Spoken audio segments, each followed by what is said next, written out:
14 नवंबर की शाम Udvada railway station के पास एक कॉलेज छात्रा हमेशा की तरह अपने घर लौट रही थी। वो स्टेशन के किनारे किनारे ट्रैक के रास्ते से घर जा रही थी, लेकिन उस दिन वो घर नहीं पहुंची।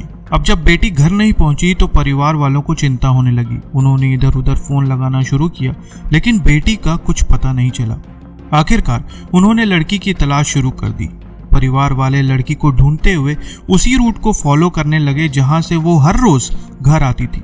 खोजते खोजते जब परिवार स्टेशन के करीब पहुंचा तो स्टेशन से महज 100 मीटर की दूरी पर परिवार वालों को वहां पर एक ऐसा नजारा देखने को मिला जिसे देखकर सब के सब सहम गए। वहां पर उनकी बच्ची मृत अवस्था में पड़ी हुई थी।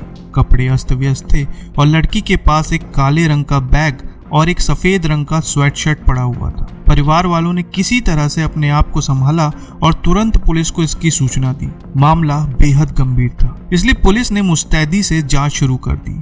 पुलिस को अपनी जांच में यह पता चला कि वो बैकपैक और स्वेटशर्ट लड़की का नहीं था, यानी कि हो न हो ये कातिल का हो सकता है। पुलिस वालों ने आसपास सीसीटीवी कैमरा तलाश करने की कोशिश की, लेकिन अफसोस की बात यह है कि जिस रास्ते से लड़की हर रोज अपने घर आती थी उस रास्ते पर कोई भी सीसीटीवी कैमरा मौजूद नहीं था। दूसरी तरफ पुलिस की सबसे बड़ी चुनौती यह थी कि उदवाड़ा स्टेशन पर कोई भी सीसीटीवी कैमरा लगा हुआ नहीं था, लेकिन पुलिस को यकीन था कि कातिल ट्रेन से ही आया था और ट्रेन से ही फरार हो गया। और फिर यहाँ से शुरू होती है सीसीटीवी फुटेज की सबसे बड़ी खोज। 10 टीमें बनाई गई। हर टीम को उदवाड़ा के आगे पीछे के स्टेशनों की फुटेज खंगालने की जिम्मेदारी दी गई और फिर पहला सुराग मिला। एक स्टेशन के फुटेज में एक व्यक्ति लंगड़ाता हुआ नजर आया। उसने वही सफेद स्वेटशर्ट और बैकपैक पहना हुआ था जो स्वेटशर्ट और बैकपैक क्राइम स्पॉट पर पाया गया था। फुटेज से साफ हुआ कि वो शख्स मुंबई जाने वाली ट्रेन में चढ़ा था। अब पुलिस ने मुंबई तक के हर स्टेशन की सीसीटीवी खंगालनी शुरू कर दी। वापी, दादर और फिर दादर के बाद उसका कोई पता नहीं चला।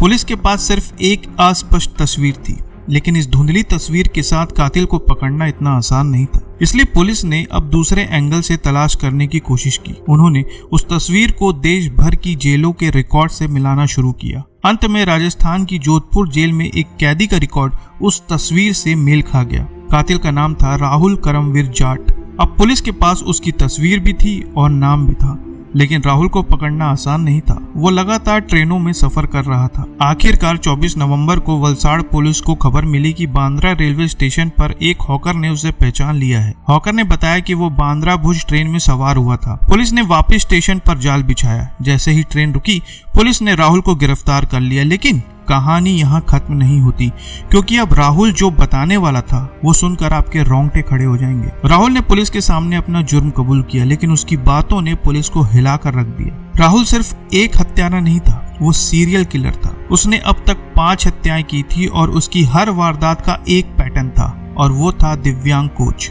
पुलिस ने राहुल की कहानी सुनते ही उसका अतीत खंगाला। राहुल बचपन में पोलियो का शिकार हुआ था।